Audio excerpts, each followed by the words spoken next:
Hello, മാങ്ങയുടെ സീസണിൽ ഉപ്പിലിട്ടൊരു മാങ്ങ നമുക്ക് കഴിക്കാം. അതിനായിട്ട് നമുക്ക് മാങ്ങ നീളത്തിലൊന്ന് പുളിയെടുത്ത് ഉണക്കിയെടുത്ത് ഒരു ഭരണിയുടെ അകത്ത് അല്ലെങ്കിൽ കുപ്പിയുടെ അടപ്പുള്ള ഒരു പാത്രത്തിനകത്ത് നല്ലപോലെ അതിനകത്ത് നീളത്തിൽ അരിഞ്ഞിടുക.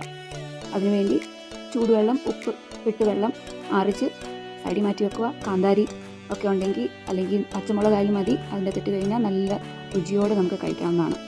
ആ ചൂടാറിയ വെള്ളം അതിൻ്റെ ഒഴിച്ച് വെച്ച് 2 ദിവസം മാത്രം. 2 ദിവസം കഴിഞ്ഞ് കഴിഞ്ഞാൽ നമുക്ക് അടിപൊളി ഒരു ഉപ്പിലിട്ട് മാങ്ങ.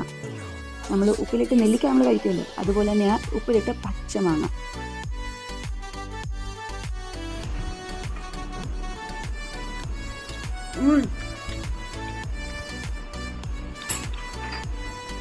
അടിപൊളി.